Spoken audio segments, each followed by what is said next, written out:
Buenas a los que están por aquí en las redes sociales de Facebook, Twitter, Twitch y YouTube. Este es Jesús Hoyos de CRM en Latinoamérica. Y pues muchas gracias pues, a los que nos van a escuchar hoy y los que nos van a escuchar cuando el live stream ya esté grabado y publicado en diferentes lugares. Hoy esta sección de estos próximos 5 o 10 minutos va a ser en español, pero luego I'm going to switch to English, porque tengo invitado a Alan Berkson de Freshworks, que vamos a hablar también pues con él de Freshworks en Latinoamérica y sus recientes noticias que tienen ellos que han anunciado en estos días, ¿no? Y ya mismo pues hago la introducción formal a Alan, ¿no? Esto es pues Tomando Café con Jesús Hoyos y hoy la idea de que pues que estemos hablando un poquito de las noticias que han pasado pues con Genesys, Avaya y Zoom, ¿no? Aquellos que me quieran seguir y puedan ver este live stream, pues pueden ir a jesushoyos.com y ahí van a tener pues este live stream y los demás que tengo y los podcasts. Aquellos pues que están buscando pues consultoría de advisory, pues me pueden conseguir aquí. Y de nuevo, pues esto está live stream ahora en Facebook. Estamos ahora mismo en Twitter. Estamos en YouTube, ¿ok? Y eventualmente pues estaré en LinkedIn. LinkedIn todavía estoy tratando de conseguir el permiso. Bueno, y por aquí pues el hashtag Tomando Café con Jesús Hoyos. Y hoy me estoy tomando otro café puertorriqueño, café Delice, muy bueno. Lares es un pueblo en Puerto Rico donde hacen mucho café. Y por aquí le voy a poner el café para que lo vean, Café Dilaris. Muy bueno, espero que lo puedan encontrar por ahí. Si hacen un Google lo pueden comprar en diferentes lugares, ¿no? Que lo tienen, ¿no? Pues empecemos un poco para hablar rapidito de lo que estoy viendo allá afuera en el mercado, ¿no? Y pues quiero hablar específicamente de lo que estoy viendo pues en el call center, ¿no? Y recientemente pues la gente de Genesys pues anunció que ellos son ahora multicloud, ¿no? Como ustedes saben, tradicionalmente, pues tenemos dos bandos de call centers. Tenemos los call centers nativos que nacieron en la nube 100%, ¿ok? Y en los últimos años, pues ha habido una compra, adquisiciones entre estos tipos de software, ¿ok? Pues los que vienen de la nube y los que son, pues ya on-premise o los que son hosteados, ¿no? Y lo que estamos viendo, bueno, que esto es un proceso de transición donde, pues, los Genesys del mundo pues tienen que ofrecer esta tecnología pues en diferentes nubes con modelos híbridos, ¿no? En tu nube, hosteado, en Amazon, ¿ok? Porque la gente todavía están haciendo pues esa transición y hoy en día pues la voz con la pandemia sabemos que pues no se va, o sea, la gente quiere hablar con alguien, ¿no? O sea, aunque estamos subiendo a nivel digital, pues eventualmente todo esto pues es un proceso de multicanalidad, ¿no? Y lo que me queda interesante con Genesys es que, bueno, que ese proceso que anunciaron, pues te da la opción de integrante, pues con soluciones, pues Amazon, Google, Microsoft, Nuance Communication, con sus herramientas de engagement y inteligencia artificial, y Calabrio también, o sea, que estamos viendo también esta fusión, ¿no? De integración, ¿no? Que hay, ¿no? Y es bien interesante porque con la cantidad de call centers y BPOs y outsourcers que tenemos en Latinoamérica, pues esta transición de moverse pues, a la nube es importante, más ahora con la pandemia, ¿no? Porque hay que tener pues unas plataformas híbridas para estar seguro que de una forma u otra podamos movernos y trabajar remotamente de verdad, ¿no? Y vamos a ver ahora pues cómo esto eventualmente pues evoluciona, ¿no? Pues con este anuncio que hizo Genesys, ¿no? Lo mismo, ese anuncio que hizo Genesys, pues ya también, pues desde hace años, pues Avaya está en ese proceso, ¿no? Y Avaya pues tiene su plataforma híbrida, tiene su producto Avaya One Cloud y también tiene una integración con RingCentral, ¿no?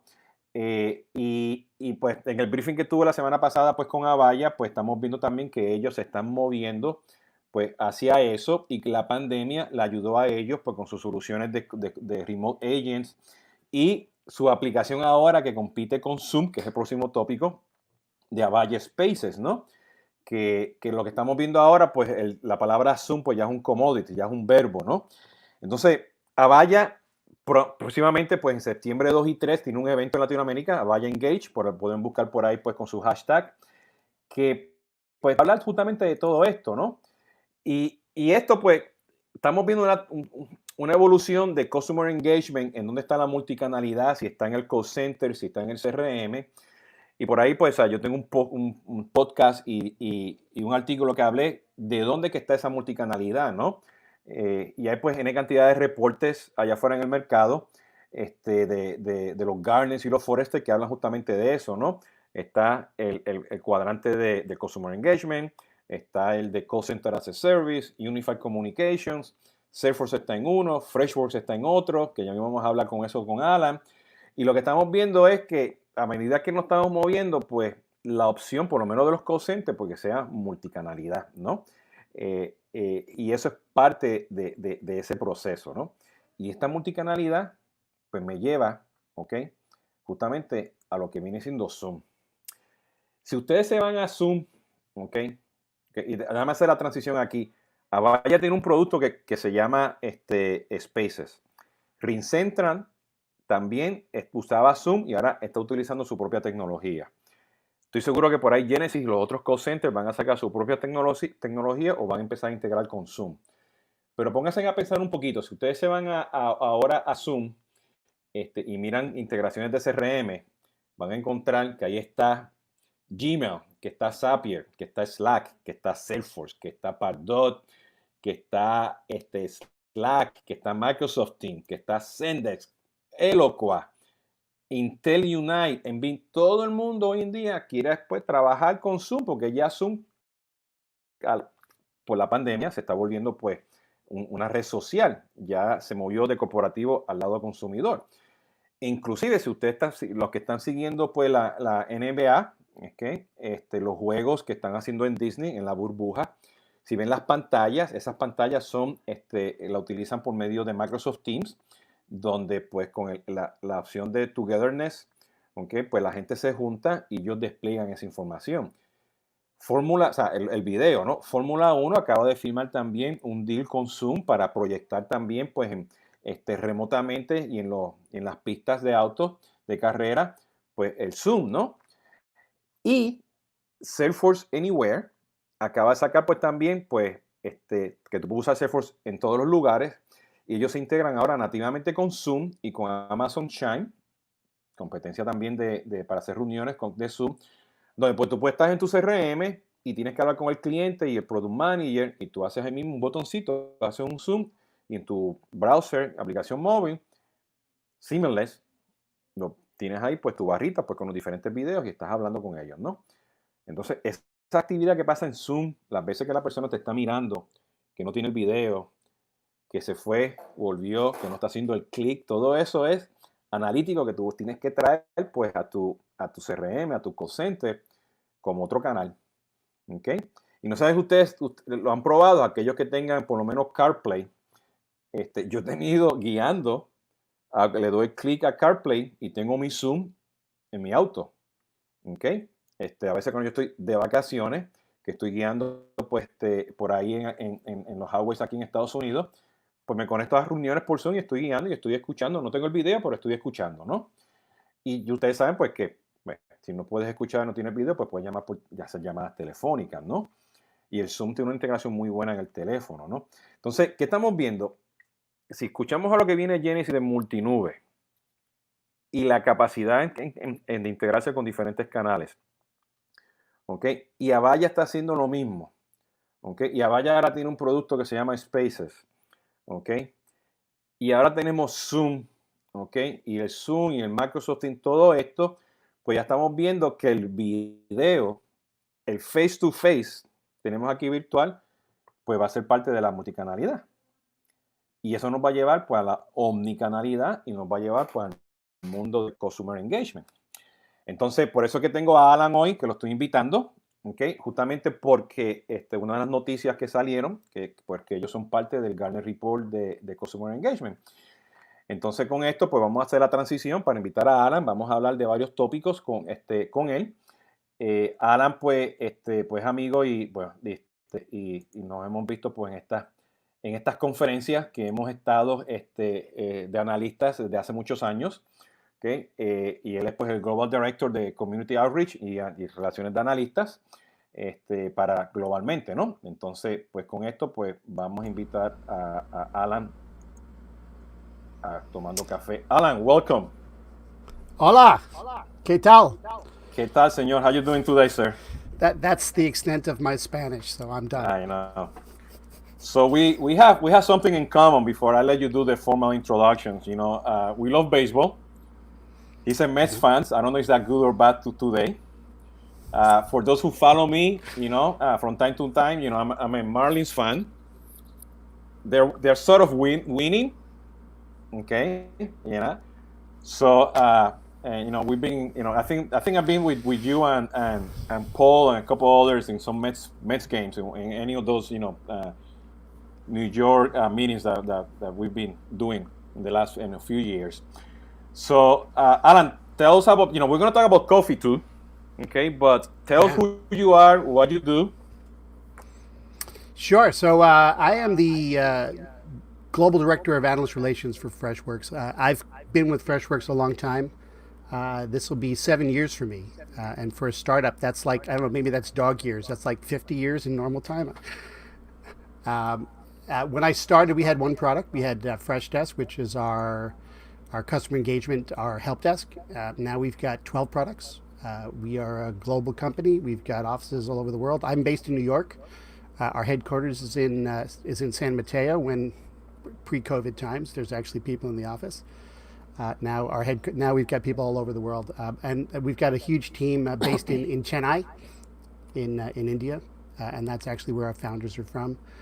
We now cover customer service, sales, marketing automation, customer success, omni-channel communications, chat, and call center, and we also have a whole slew of internal IT service management focused products.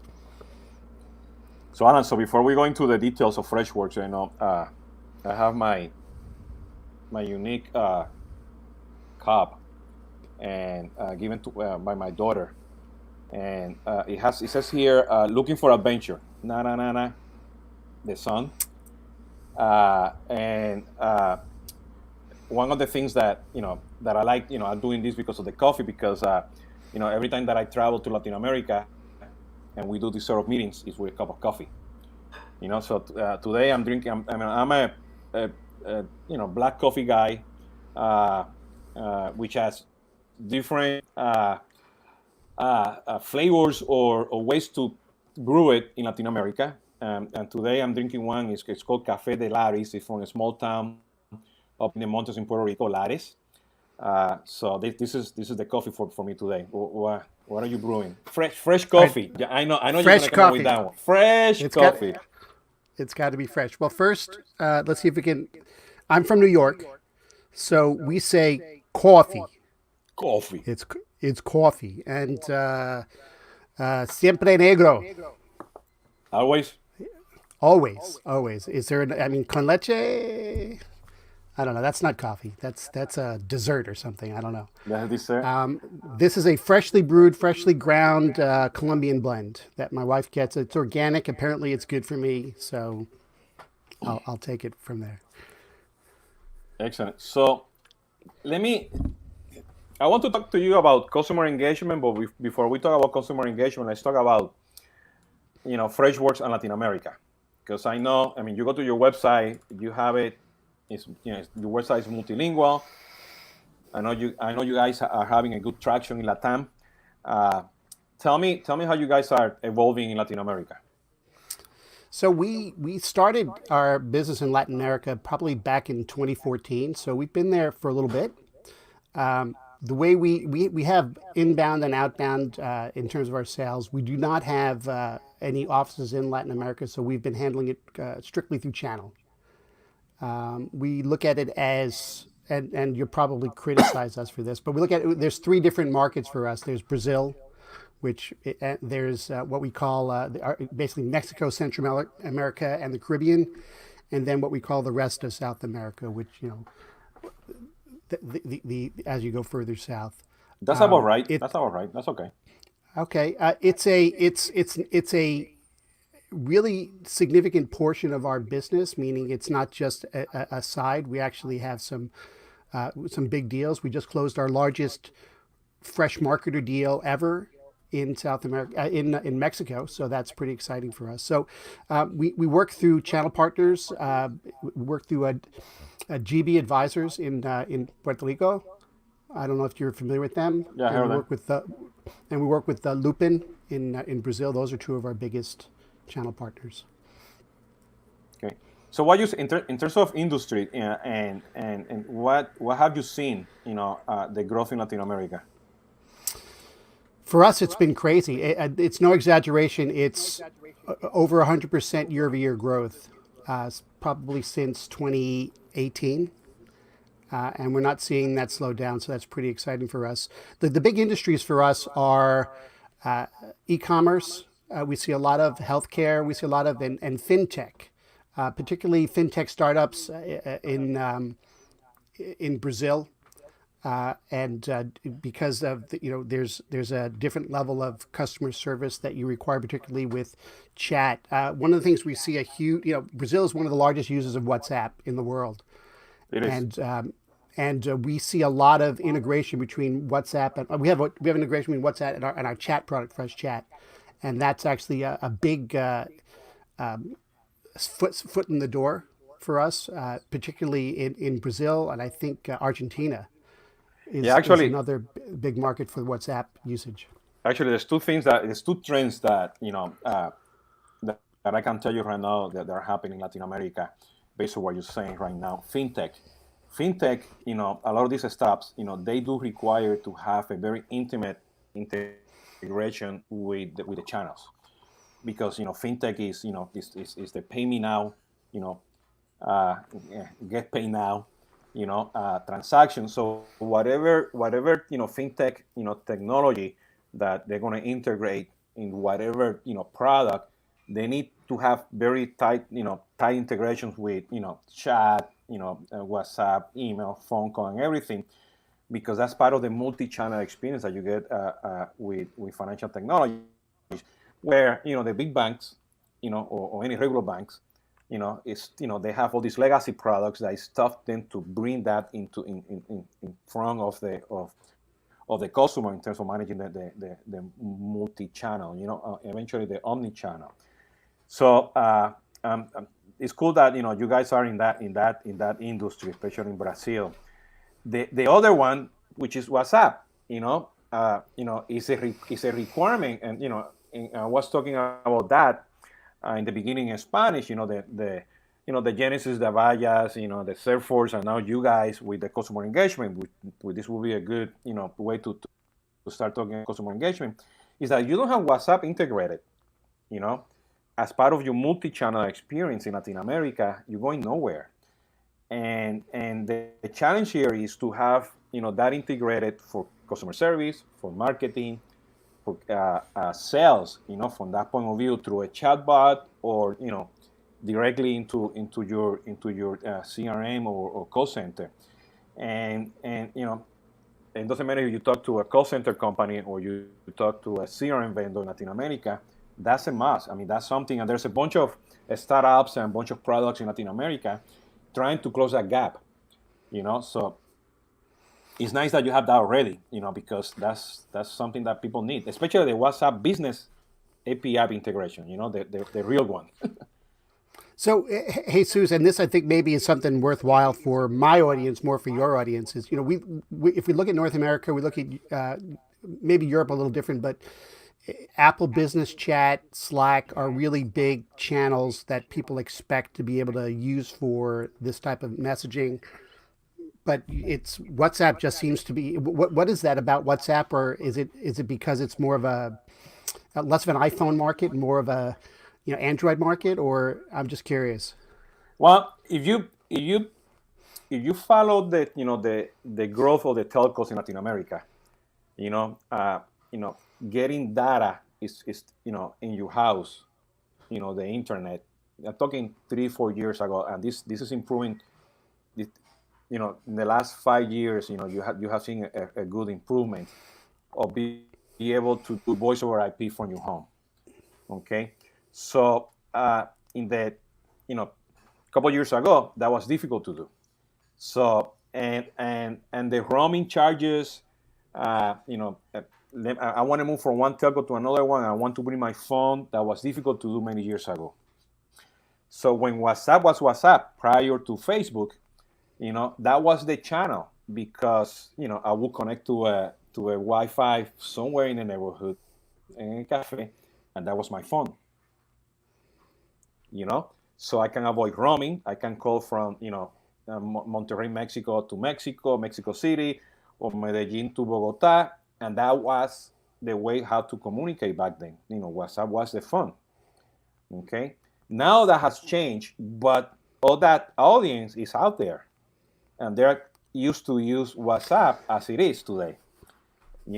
So people are. I mean, if you go to a restaurant, or you go to a shopping center for customer service, contact us through WhatsApp. I mean, you see that everywhere.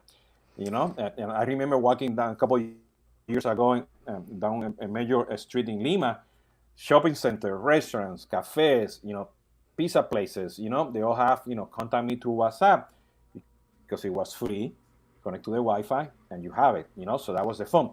So that's why, WhatsApp grew like that, and you have a big audience, Skype used to be that part of that as well.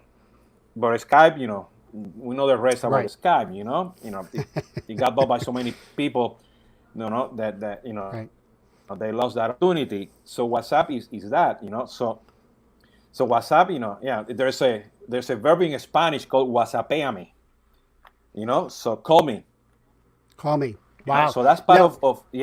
So that's part of it's culture. It's because it used to be free, and now it's everywhere and people use it. Well, we used to not joke, but we used to talk about mobile first in terms of an emerging trend in North America, in Europe. But emerging economies, mobile first is a necessity. I mean, it wasn't pervasive, computers all over the place. It was your first access, your first introduction to the internet was on a mobile device, right?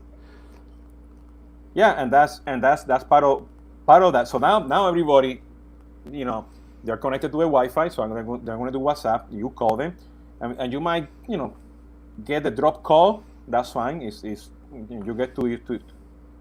get used to that. But that's the way people communicate, and WhatsApp, you have groups, you have broadcasts, one-to-one calls, now you have video. So people use it, and you might be in a remote place somewhere in Latin America, and you will have your connectivity with WhatsApp, and will cost you less, and it's already embedded, as part of the culture, the mindset that's the way to communicate, So that's why WhatsApp is so important compared to Slack. And again, WhatsApp is a crossover of customer engagement, B2B and B2C. So it's used for business, it's used for B2C, so that's part of how people are getting engaged. And that leads me to this, customer engagement, because, Right. if I talk customer engagement in Latin America and I don't mention WhatsApp, people are going to say, but you're not doing customer engagement. I need to have WhatsApp in there. So now that you guys are part of this, Gartner report, tell me a little bit about this. What does that mean for you guys, to be part of this customer engagement? I'm going to go like this because I'm going to tell you why I go like this, but let's discuss it. Well, let me just take a step back for a second, because I think I mentioned briefly in the beginning. We see Fresh Chat is our messaging our tool that we have, and it's part of our omni-channel, our Fresh Desk omni-channel offering. But it's where we see the entry, the foot in the door for a lot of the customers in LATAM, in terms of the first thing they're thinking about, like what you just said, is I've got to be engaging where my customers are at, and so that's what we're seeing. But we're really excited about the Magic Quadrant. We were named a visionary this year by Gartner. That means we moved to the right. I always tell my team up and to the right. Well, at least we got to the right. And this is our fifth year, I think, on the Magic Quadrant, and so it's been a lot of. It takes time. You have to develop a product, but this is a recognition of our vision about how we see the market, both where it is now and where it's going, and how we've been able to build in functionality like omni-channel, like our WhatsApp integration, our Slack integration, those types of things, to be able to not only serve current needs, but what customers, our customers, and what you say B2B, to see what their customers are expecting as well. Well, and you know, we have that news, and all of a sudden I see everybody, in that quadrant, but that quadrant is very specific when you go into the details to customer service. Okay, and I know that you also have a call center product. Okay, and there's another quadrant out there, or another something about call center as a service, and then there's unified communications, and there's the digital engagement, whatever quadrant, whatever that is, and for what I see, what we're missing in the industry, is to have a true end-to-end customer engagement where you multi-channel and omni-channel is all from marketing all the way down to operations. You include everything. It's not just to do customer service. It's not just to do sales. Because one of the things that I see in Latin America with all this WhatsApp integration is that, you have WhatsApp integration for customer service, but I needed also to create opportunities and leads for my B2B team. Okay, and also I want to be able to send a notification so the guy, forgot, the shopping cart, or also I need to do it to do lead nurturing, and then out of the sudden you have 5 or 6 WhatsApp integrations, or messenger integrations, or chat integrations, or phone integrations, whatever you want to call it, or phone integrations, and then suddenly, it gets fragmented again. So how you guys see yourself, evolving into moving into that, to be true customer engagement? No, that's a great question. It's actually something we take pretty seriously. We even hired our first chief customer officer this year. He came over from an acquisition we had, Answer IQ, which is our an AI machine learning for helping with customer engagement. We have an infinity loop. So we don't look at it as just one a straight journey. Marketing leads to sales, leads to customer engagement, or call it help desk, or call it customer service, leads to what we call customer success. We made an acquisition last year, a company called Natero, which is a customer success platform. It's after this, particularly for larger sales, or maybe a high touch sale organization where you want to you make sure that they're using the product well, and there's a longer term, maybe consultative engagement. But then that loop feeds back into the marketing part. How do we help them not only use the product better, but what else how else can we help them with other products that we have?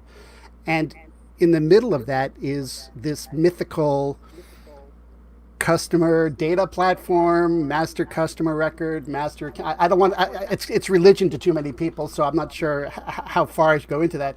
But the idea is that it's not, you don't have 4 different customers or 3 different customers. It's not one customer on the market when they're marketing, and a different customer when they're on sales, and a different customer when we're helping them with support. It's the same customer.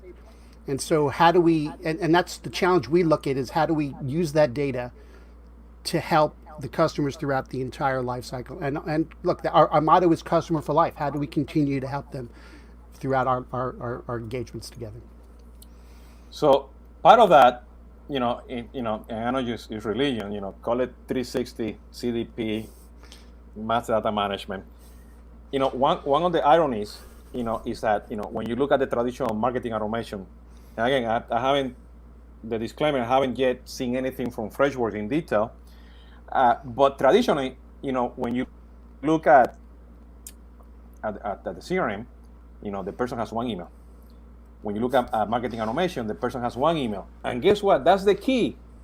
And now, many emails, we have WhatsApp, we have, Facebook, Zoom, you name it, Slack, So do you see yourself, as part of that, infinite loop that you have, and that, customer data management, whatever that you guys are going to call it, eventually, that, that's going to be, the heart and the brains of putting all the customer engagement together?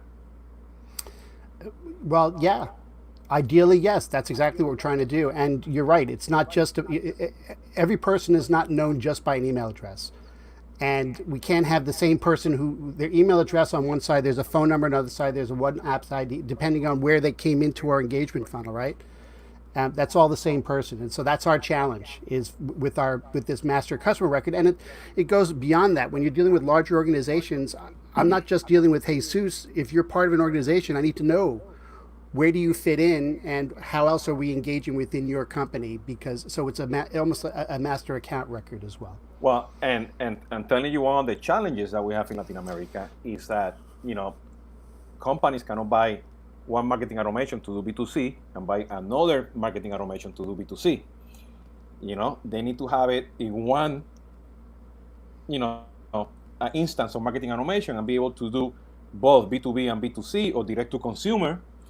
Right. And be able to identify Jesus at least once in there. And that's one of the challenges that we see, because in Latin America, because of the economies and everything, we're trying to come up with new ways to improve, the bottom line. So, like in many multinationals that you have, you can buy a big marketing automation that would do, B2B, and then you just buy another one to do B2C, So, and that comes part of the, having that customer 360 CDP, whatever, integrated to understand who's the customer. And that brings me to the next topic, because, you announced, and you mentioned that you mentioned this Slack, Well, but even before you get into the Slack integration, let me just, we have unique is probably not the word, but we're unusual in that we have two different sales motions. We have an SMB sales motion for ourselves, and we have a mid-market enterprise sales motion. So the SMB sales motion is very similar to B2C. You're doing it at high volume. You're doing it at a high pace. There's a different, it's a different sales cycle.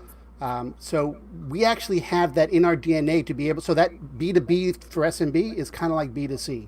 So we're in a position to have it within our organization, how we think about it. That's why we built our product Fresh Sales. We needed what we call the high velocity sales tool. We need to be able to, the volume of leads we handle, we're at a consumer level, not at a B2B level. So that's kind of how we're coming to this market. So I think maybe we can have a fresh approach. I like that. Actually, and you bring a good topic, because one of the things that I had in my other live streams, CRM conversaciones de CRM, talking to my other colleagues in Latin America, a small business is a lot of high volume, but it's as complex in Latin America as a big enterprise. Okay, so that's part of the dynamics of doing all this in Latin America, and that's why and WhatsApp has been evolving a lot for both B2B and B2C, and that's why in the United States everybody wants to do something with Slack, because that's the channel. And to be honest, I had one day, I think last week, I was everywhere, and he said, "Oh, I haven't been in Slack." Boom, I get a Slack notification. Somebody that wanted to talk to me via Slack. And it's the same thing, So, how you guys how you guys are doing a Slack? What's your mentality? Because that's something as well that you guys announced, lately. So, if you look at messaging like WhatsApp, it's about being able to connect where in the same channel as what customers are trying to reach out to you. Slack is almost about being able to be where they're working. So with these collaboration tools like Slack or Workplace by Facebook and those kind of things, if somebody's doing something and they need to get out of that tool to then go figure out a way to connect to get some help, that's more work. I should really be native to wherever they are. Let me make it so that while they're there, they can get help. They can just ask a question. It's all within that channel, similar to what we see within persistent messaging apps, where you can just go in, you can buy a ticket, it's all within the chat. So the idea is to keep it where they're doing the work, and make it less friction for them to try to go get help. So with this integration with Slack, was really about that. How do we make sure that, how do we make it easier for people and organizations to engage with their stakeholders without having to change how you get them out of where they are right now? Yeah, and being important to have that. I mean, I think it's very important to have all that communications. Everything that you do within that channel, e-commerce, videos, whatever it's going to be. But when I hear Slack, at the beginning, I thought it was more of a community platform. But and there's a gray area because Slack could be communities, it could be just a messaging app. Okay, where you see now WhatsApp, where it's a messaging group that in Latin America is turning into a community. Okay, a platform, right? And it's evolving. So how do you see that? How do you see that challenge of moving, Slack or WhatsApp or any of these, workspace and everything, moving them into communities? And when talking about communities, I'm talking, the other tools out there that are truly community platforms, forums, gamification, all that stuff. Do you guys have something already? Do you have your own product? I mean, how do you see that moving towards that? No, that's a good question. Community is on our roadmap. We do have forums, so we have the ability to set up where people can go in and ask questions and help each other. But that's part of what we're looking for. To be able to, when you step back as an organization, if your job is to deliver customer service, the larger your customer base gets, the scale becomes a problem. So we've actually been looking at a lot of things to help organizations deal with scale. We purchased Answer IQ earlier this year, which is a AI tool that helps with deflection, automated deflection based on natural language processing and AI. It also helps agents with intelligent selection of RPAs. We just bought another company this year called Flint. Flint is a automation and orchestration tool. And just for anybody who doesn't know the difference, automation is how do I do one thing over and over again, and orchestration is how do I take a lot of things and pull it all together. And the way that comes in terms of community. Go ahead. No, go ahead. No, I was going to say, so this all comes back to the theme of, one of the community is another way to help scale your customer support organization, because you're getting your own customers or their peers to help them answer questions as well. And that's a step up in challenge in terms of being able to execute that well, but that's definitely on our roadmap. So we all the different fresh products that you have. Could you give me one example of how this automation orchestration will work? A perfect example of automation orchestration is, let's say, a return. You're an e-commerce company and you have a return. You probably have an automation that sets up that if somebody says, I want to return, it ships them out a shipping label. That's an automation. The next level up is, how do I orchestrate the whole process? The shipping label goes out. When the item comes in, it gets checked back into inventory. The refund gets issued. Whatever happens to happen with that product, and maybe it kicks off a call back to that customer to say, hey, why didn't things work out? So that's an orchestration of a number of tasks, some of which will be automated, some of them have some manual innovation. And that the reason I ask you that, because that points me back to customer engagement, because that's part of putting the whole end-to-end together.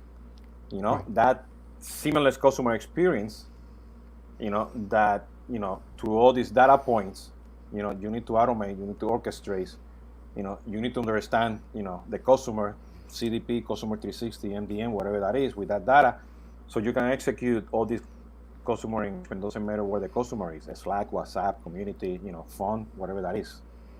And that's a challenge. Right. It is, and not only that, but you have to figure out how much is it, where does automation hand off to humans? Because we don't want to lose that connection, and we don't want to get people frustrated because they can't. In the end, I talk about all the time in terms of what's the impact of automation. It's the simple and complicated stuff is starting to be handled by automation, but the really complex stuff, that's the domain of humans. So if the automation handles and can deflect simple queries, the stuff that ends up at the human agent, that's probably a problem that never happened before.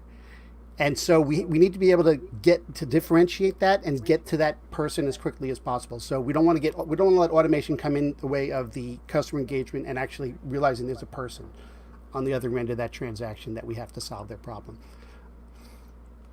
So, and to summarize this here, I mean, where, we discussed, Latin America, you have 3 markets, which is, Mexico and Caribbean, Central America, and then you have, South America, and then you have Brazil. And Brazil by itself is always a different market. You guys, are heavily, invested in the area. You're growing. You have a team dedicated. You do channels, and which is fine. I mean, actually, that's a way to start growing in Latin America. Fintech, health. What was the other one? I forgot the other one. E-commerce. Okay. You see a lot of WhatsApp, which is, it's a requirement to do business in Latin America. Definitely.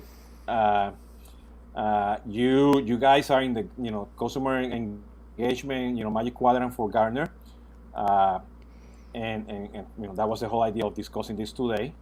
And you have your Slack integration. And you guys have this automation orchestration as well. What else do you see next for you guys? I know you sent me a list. I mean, you sent me a Wikipedia of the news of Fresh. So which one? He said all of them. So it's really that elusive customer 360. How can we truly finally deliver on that promise of what we call the infinity loop? That it's the lead leads to a closed deal, leads to managing the customer relationship and customer success along the way, and then making sure that data is feeding those interactions at every step of the way, a step of the journey, and not necessarily orchestrating the journey. I know I'm channeling Esteban Kolsky now to say that customers have journeys. You don't orchestrate customer journeys, but being prepared at every step, so that my salesperson knows what the help tech. If there's a big support ticket open up and there's a big problem, when that salesperson should know when they call, so that they don't get an irate customer. Why are you trying to sell me something? We've got these big problems. And so understanding the customer view all throughout the journey and making sure that you're, right sizing the engagement for where they are at whatever step. Yeah, talking about Esteban, I used to have the other show with him in Spanish, and I can't wait to have it here, as a SAP guy, He went to the dark side. He went to the dark side. He went to the blue side, so. That will be fun to see how I can. I mean, he came back as Esteban Kolsky, not as SAP, and actually that was the topic, commerce anywhere, which is it's very much what you're saying. A customer is anywhere. You got to go to where the customer is, and now with COVID, and coronavirus, I mean that's the case, even though the customer today is still sheltering in place in the house. At home, we need to go there, So that's part of the equation, how to do this. So, Alan, thank you very much, for participating. I know it was short notice, but thank you to come over and explain, Freshworks and how it's working in Latin America and all the latest news. Okay, so I'm going to switch now to Spanish. Anything else that you want to say? Goodbye or something? No, look, thank you for having me, Jesus. This was great. Look forward to continuing the conversation. Okay, don't go, stay there, okay? So, esta ha sido Jesús Hoyos, Tomando Café con Jesús Hoyos, de CRM Latinoamérica. Ya vieron, pues, tuvimos a Alan Berkson de Freshworks, hablando un poquito, pues, de las noticias recientes que tuvieron ellos y lo que están haciendo en la región de Latinoamérica. Le hablé de Genesys, le hablé de Avaya, le hablé de Zoom, y al final del día todo esto tiene que ver la multicanalidad y el customer engagement, que tenemos que enfocarnos en dónde está el cliente, ¿no? Bueno, con eso pues los dejo, pues, noticias de CRM, Tomando Café con Jesús Hoyos, y nos vemos en la próxima. Cuídense mucho, ¿ok?